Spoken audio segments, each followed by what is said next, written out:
Good morning, students.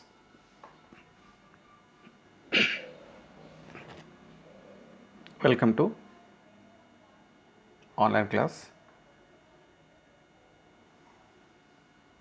Now we are going to continue our synchronous motor next topic, that is starting methods of synchronous motor.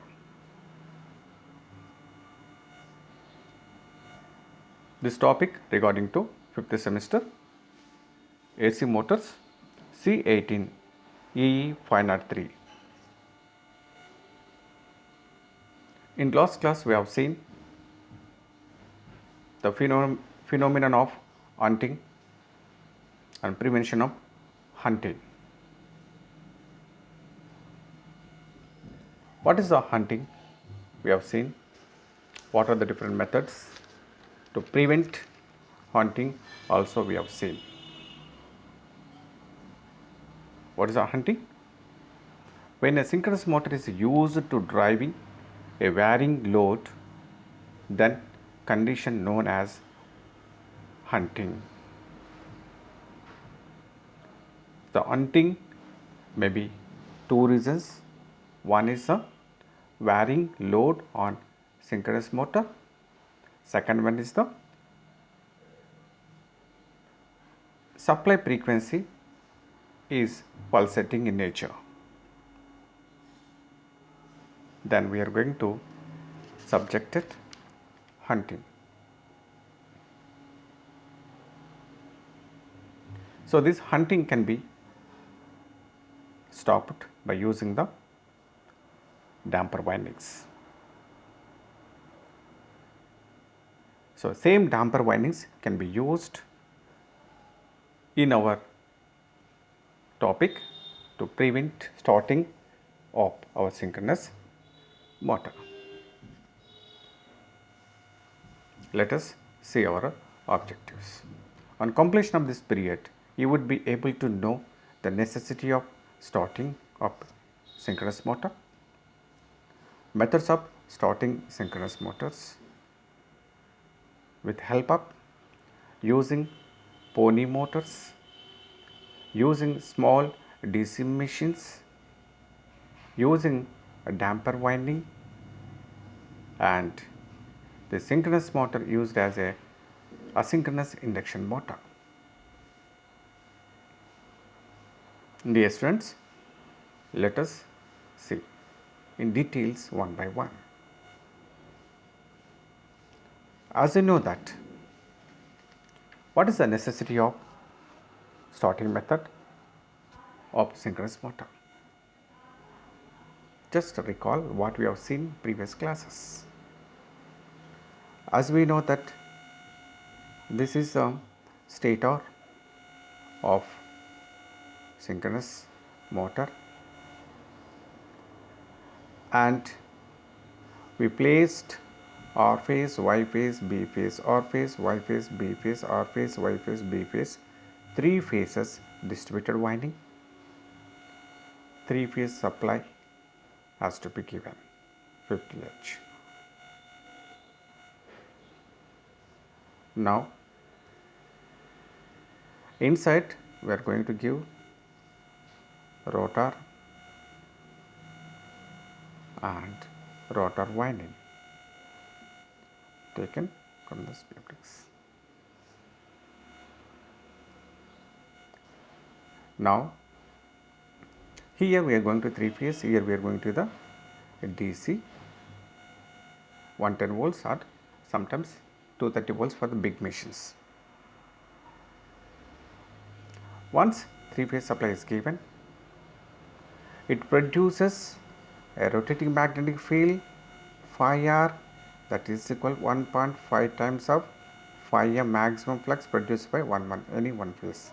At the same time, this field is rotating at a synchronous speed ns1, that is 120 f by p, that is dependent on the frequency of stator. Then it is rotating in an air gap, this one. Then once DC is given 110 volts DC, It is also produced its north pole and south pole, and this rotor magnetic field is stationary because this winding is a concentrating winding, this winding is a distributed winding. Now, two types of supply is given to our synchronous motor, even then the motor will not start. Whereas if you are observing in DC motors, when DC supply is given to the motor, motor will pick up its speed initially, starts self-starting. Or if you are going to the three-phase induction motors, only three-phase supply is given to the three-phase induction motor, the motor will start instantly. But in our synchronous motor, I have given the three-phase supply to the stator, I have given the DC supply to the rotor, but our motor is not self-starting. Why? As we know that when three-phase supply is fed to the three-phase stator winding, a rotating magnetic field is set up. That value is 1.5 phi m and it is rotating at a synchronous speed. And its the poles are north poles and south poles. These two poles are changing based on frequency. Let us assume in positive off cycle first case, during this period, the north pole of stator and south pole of stator at this axis, for example, this is taken the A, this is taken the B. During this period, rotor north pole and stator south pole is here. Due to the like poles south and south and north of stator and rotor poles, we know that during the positive cycle, like poles repel each other.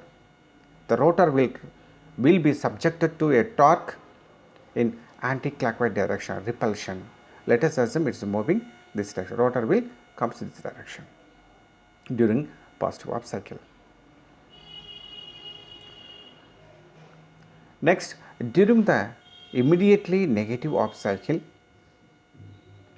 the stator poles, now it becomes the south pole, this becomes the north pole. Then what will happen? Then here the north pole and south pole, unlike poles, attract each other. This is attract each other. Then due to the unlike poles, the rotor will subjected to attract each other. The rotor will try to move in clockwise direction, such a way that it produces a torque.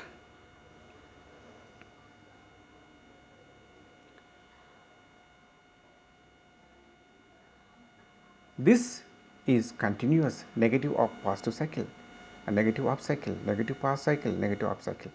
That means the stator poles are changing its positions in each off cycle, but rotor is a stationary north pole and south pole. The torque is developed in such a way that it is moving clockwise direction and anti-clockwise direction, clockwise direction, anti-clockwise direction based on the similar, unsimilar of like poles. This continuous and rapid rotation of stator poles, rotor gets subjected to quickly reversing torques due to a large inertia of the rotor. We have seen what is the size of the rotors.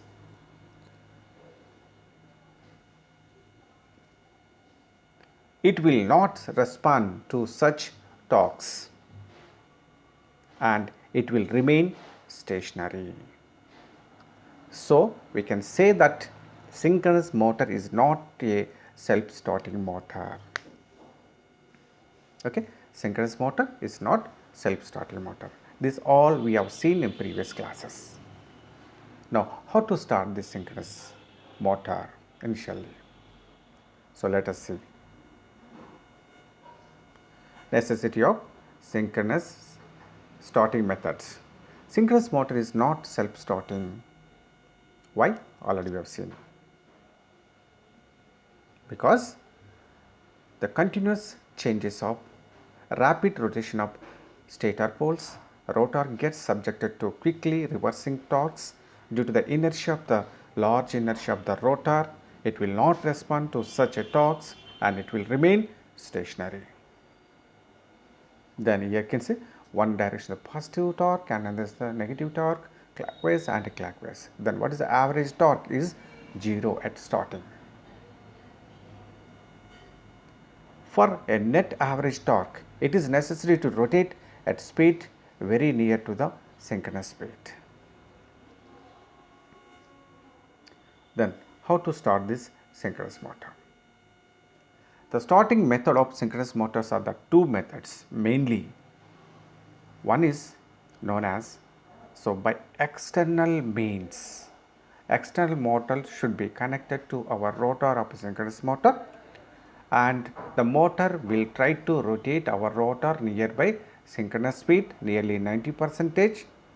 Then we are exciting the DC supply to the rotor and stator poles and rotor poles magnetically couple each other.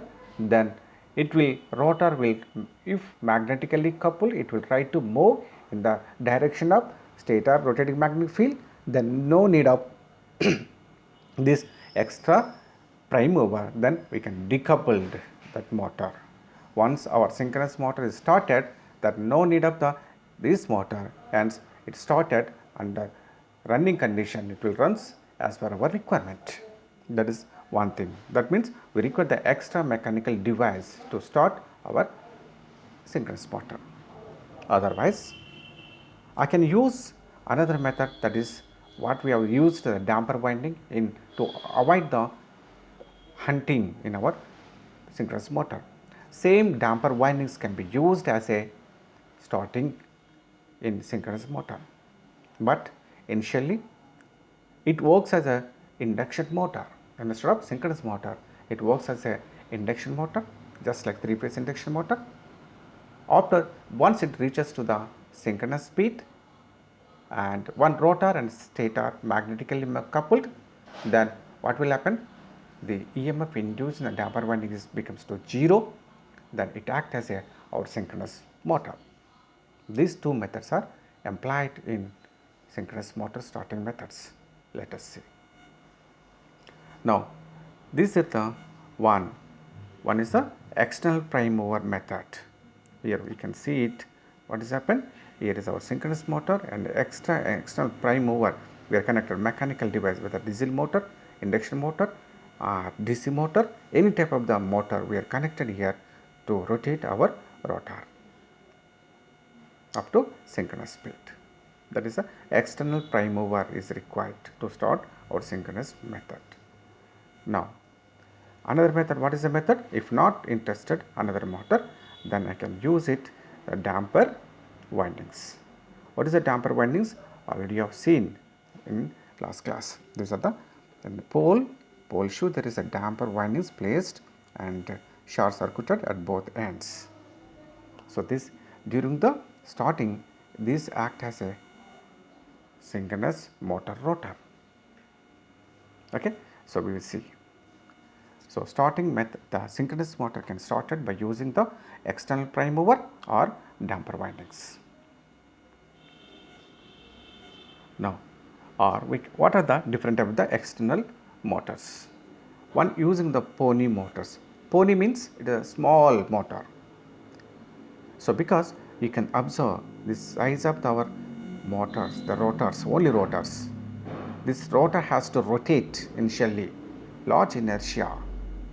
That purpose external motors is required.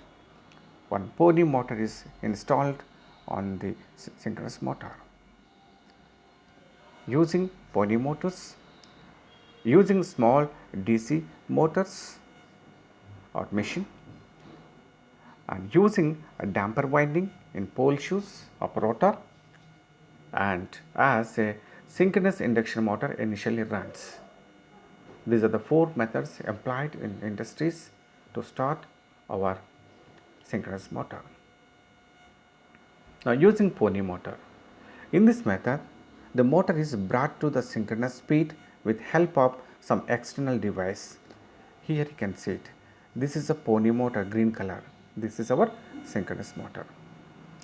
When three-phase supply is given to this one, it establishes a rotating magnetic field, and the rotor is not excited at that condition, and rotor is runs at near to the synchronous speed, 90% of the speed. Then excite the DC supply the rotor, then stator poles and the rotor poles are magnetically coupled, then runs in the same speed of synchronous speed. This is the starting method. Then, like a small induction motor, pony motor is like small induction motor. Such an external device is called a pony motor. The induction motor used should have less number of poles than that of the synchronous motor. You can observe here. Suppose your induction motor is designed for our synchronous motor is designed for the 4-pole machine. This is designed for the 4-pole machine. That is equal Ns is equal to 120 F by P. Now P is equal 4 here, F is equal 50 H. What is the value? 4 ones are 4 3s are. That is nearly 1500 RPM. Our rated RPM of synchronous motor is 1500 RPM. But this pony motor, that should be pole should be less than 4. That means less than 4. The next is the P is equal to 2 poles. That means what is the speed of this pony motor? That is into 2 times. That is 3000 RPM. The high speed motor is coupled to our this motor. That is the thing here.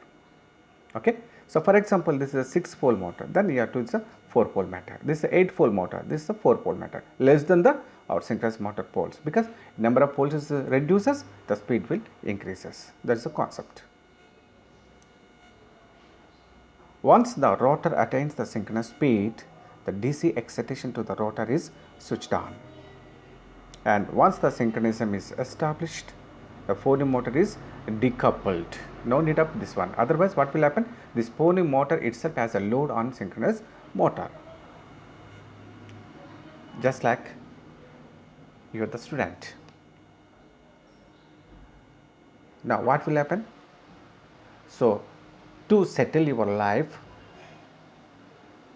initially you are unable to earn the money.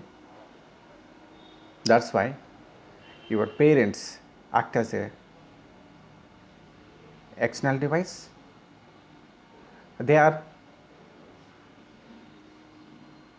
helping from childhood to this level in all aspects. Once you become a good diploma engineer or engineer by knowing all basic things, then you may get the campus placement at the final year.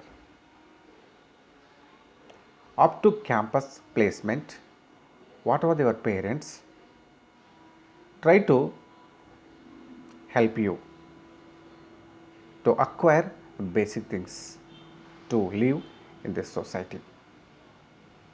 Once you got a campus placement in any good companies like NTPC, Power Grid, BHEL, IOCL, different public sector or sectors, then you are going to earn some amount per month. Then no need to help their parents once again. At that condition, you may assume that, so you may think it, you may thought it, so I may not further burden on my parents because I am earning some amount. You may be isolated from your family. To earn some amount, you cannot expect any amount from your parents. Like here, once our motor is started, synchronized rotor and stator is magnetically coupled, then no need of this extra. If it is continued, there is a burden to our rotor, load on them indirectly. So it has to decoupled, just like animals, you can see it. Animals, you can see just like the hens. Hens, we are observing in hens. Up to one stage, they will takes care carefully. After sometimes it will try to throw away from its surroundings. Similarly here also. Once our motor is started, then no need to this small induction motor or pony motor, that is decoupled. Now another method, using a small DC machine. DC machine, here the same machine can be used as a generator as well as a motor. Initially it will work as a motor to run the rotor. After that it will work as a generator which can generate the DC supply, which is helpful to feed our rotor. Same, just like you.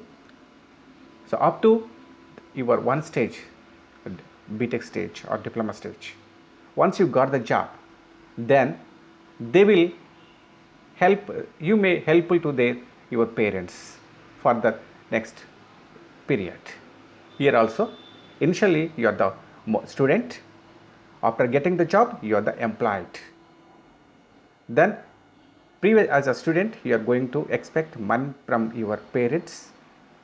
Once you are employed, then you have the plenty of the money, you are ready to help the money to your family. Here also our DC motor, DC machine initially act as a DC motor. After getting speed, then no need to decouple this one, because anyway our require the DC supply to the rotor. The DC supply, instead of giving the external device, we can same DC motor is coupled on the shaft, it can generates a DC voltage, DC supply, same supply is given to the rotor. That is the beauty of DC motors here. Okay, so the synchronous motor is coupled and started with DC machine. You can see it. So this is a synchronous motor, this is a DC machine. Initially what will happen? It will runs, it act as a motor, it will runs, take the external supply from the DC, then it runs, and once run magnetically coupled, then what will happen? No need of the DC supply. So DC supply is required, at the same time it requires the DC supply from external. Both DC supply is required. Okay, once it is run and magnetically coupled, then what happened? So no need of this DC supply, no input supply to this one. Then what will happen? So now in the DC machine it is coupled to the same shaft, then run by this rotor is run by this synchronous motor, then it will act as a DC generator. Now whatever DC generator, it generated voltage, disconnect from the DC supply, then connect to this one. So continuous running the rotor, continuous generation of DC supply, same DC supply is going to the rotor. That means here, instead of here taking the DC supply from the outside, we are taking generate same shaft on the DC machine. The machine is used as a DC motor to rotate the synchronous motor at a synchronous speed. The speed of the DC motor is adjusted by the speed regulators. We know that two methods, by changing the armature control method and field control method. Armature voltage control method, speed control. So these two methods already we done in laboratory. By changing the speed, so we can going to attain near to the synchronous speed of RMF. Then once system rotors and stators are magnetically coupled, then automatically motor will run. Once the motor starts running as a synchronous motor, the same DC machine acts as a DC generator called as an exciter. Same, now it acts as an exciter generator. What happened? So DC motor supply, disconnect the supply from this one, then whatever the DC is generated in the exciter is given to the field coils of rotor. The field of the synchronous motor is then excited by the exciter itself. Okay. Now using the another method, in this first case we use the small AC motor, induction motor. Second case we use the DC machine, and DC machine use it for the two purpose. One is the starting purpose, another is the need the DC supply for the rotor, and third is the damper windings, similar to the previous case hunting. Now you can see how to start. The synchronous motor is made up of self-starting by providing a special winding on rotor poles known as damper winding. So pole shoe, there is a damper winding placed on this one, okay, and short circuited at both ends. Similarly, you can see the previous speakers. Okay, these are damper windings, shorted at both ends. You can see the lines, copper strips inserted. This is a rotor fields. This is a damper windings. No electrical connection between these two. This is winding separate. This winding is separate.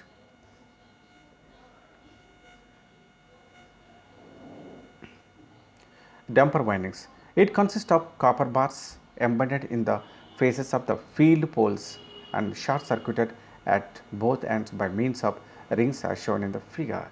So here, so they are connected. So these are connected and short circuited both ends.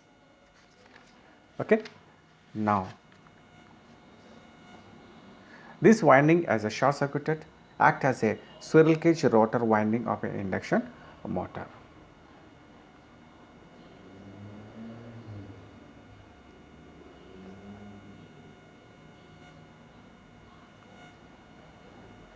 When three-phase AC supply is given to the stator, it produces a rotating magnetic field. As we know that rotating magnetic field generated is rotating in the air gap at a synchronous speed, which causes the rotor to rotate at subsynchronous speed. Therefore, in the beginning, it starts as a squirrel cage induction motor. Due to the damper winding, it acts as squirrel cage rotor and stator field, rotor field, and the rotor will try to catch the stator field and it works as a synchronous motor. Then this is given to the field winding. When the rotor reaches near to the 90% of the synchronous speed. At a particular instant, motor gets pulled into synchronism and starts rotating at synchronous speed. As the rotor rotates at synchronous speed, the relative motion between the damper winding and rotating magnetic field is 0. The d phi by dt is equal to 0. There is no EMF induced in the damper windings. So, no flux is produced. Then this damper winding initially when the motor, stator and the rotor magnetic axis coupled each other, then this damper winding act as a simple copper wires. As when the motor is running as a synchronous motor, there cannot be any induced EMF in the damper windings and current in the damper winding is also 0, then no flux is produced in the winding.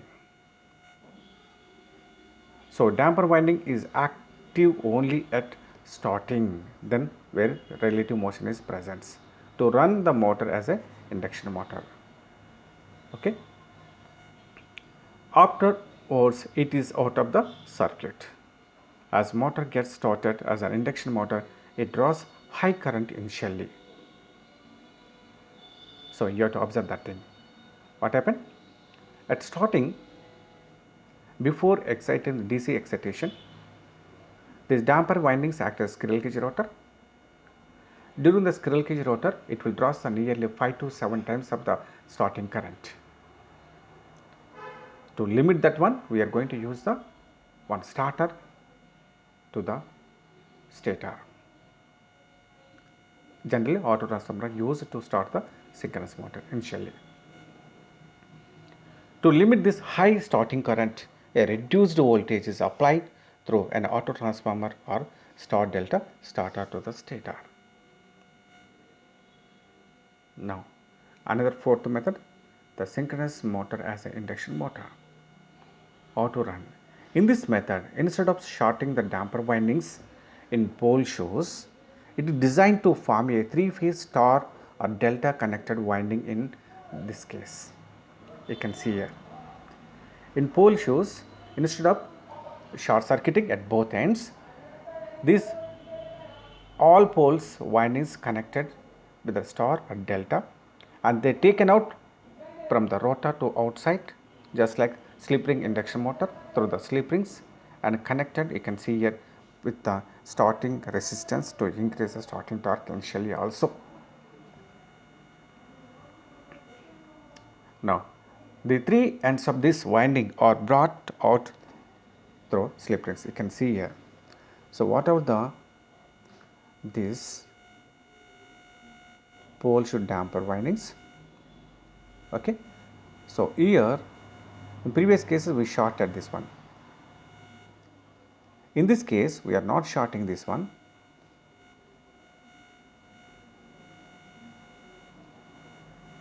Okay. This damper windings.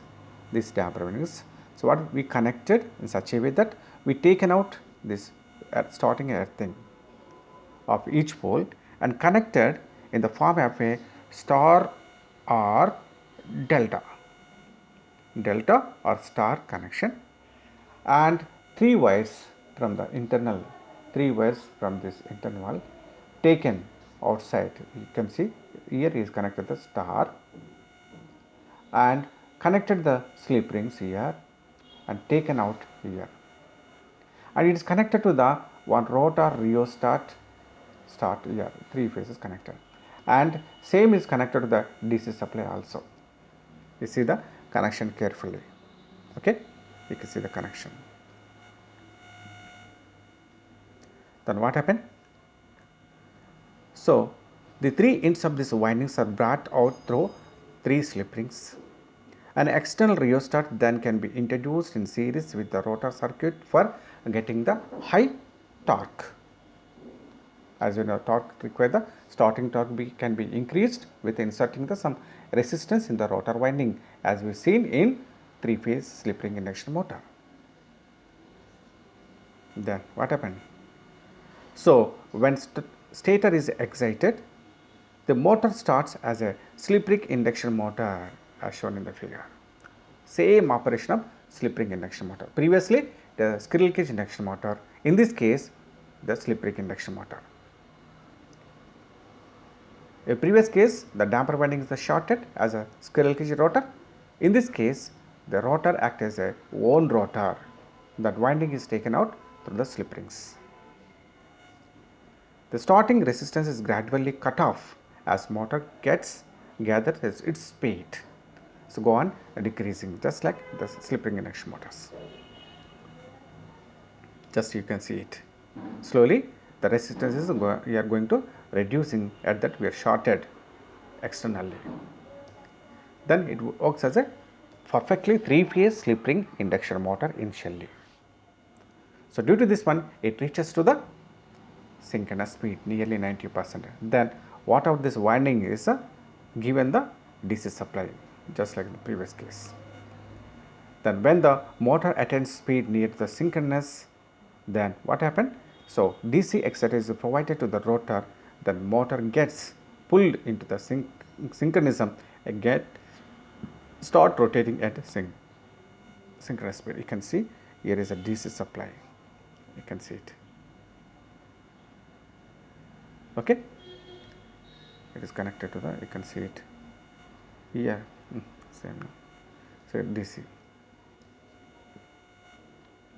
The motor is called as synchronous induction motor because it is started as a slip ring induction motor initially and runs as a synchronous motor afterwards. Okay, this is the thing. The damper winding is shorted by shorting the slip rings. The initial resistance added in the rotor provides high starting purpose in this one. It also limits the high starting current. Okay, you can see here 2 points. At the beginning, the rotor at standstill position, stator is excited with 3-phase supply. This rotating magnetic field induces a large EMF in the rotor and decreases when rotor picks up its speed to the synchronous speed. At standstill condition, the rotor acts as a secondary and the stator acts as a primary in case of transformer. Then what happened? The rotor windings design DC supply only 110 volts, that is equal 230 volts for large machines with a class type of insulation, whether A type, class A, class B, class E, class EF, as you know. But during starting period, there are thousands of volts induced in them because at standstill condition. The insulation has to bear these high voltages, but we designed our motor insulation capacity only for 120 volts DC, but at standstill condition, so stator acts as a primary and rotor acts as a secondary. Secondary is a standstill condition, then it induces a large amount of the voltage, maybe thousands of volts induced in the damper windings, these rotor windings. Hence, the rotor windings have to be highly insulated for withstanding such high voltages. That is, you have to remember. And at the, not only one, and at the same time, initially a starter is supplied through auto transformer to limit a starting current. What is the starting current? The starting current may be the 5 to 7 times of full load current of induction motor. So, nearly we have to give the supply voltage, the 50 to 80% of line voltage should be given initially, not full voltage. Okay. These 2 points you should remember while starting synchronous motor with help of this situation, as an induction motor, as a slip ring induction motor. So, anyway, we are going to start the synchronous motor with the help of the starter, that may be star delta or auto transformer. While using the auto transformer, so you have to give the initial voltage 50 to 80%, not 100% initially, to limit the starting current. So, let us discuss, let us summarize what we have seen. This is a small topic, how to start the synchronous motors. So, what we have seen? So, why the synchronous motor is not self-started? Almost we have seen almost all synchronous motors are equipped with dampers or squirrel cage winding, consisting of copper bars embedded in the pole shoes and short circuited at both ends to start the motor. Such a motor starts readily, acting as an induction motor during the starting period. The line voltage is applied to the stator terminals and the field is left unexcited. Motor starts as an induction motor, and while it reaches nearly 95% of its synchronous speed, the DC field is excited to the rotor circuit. At that moment, the stator and rotor poles get engaged or interlocked with each other and hence pull the motor into synchronism and continuously runs and ready to take the load, mechanical load on rotor. This we have seen, and mainly we concentrated what is the necessity of starting up synchronous motor and methods of starting up synchronous motors and using how we are going to use the pony motor and DC machine and damper winding and induction motors. So, these are the small topic today. So, if have any doubts, please ask in next class. Okay. It is a very simple, easy and topic, and but it is as an electrical student, you should know the starting method of synchronous motor. At the same time, you are also covered the starting method of induction motors also. Okay. So, thank you for listening this class.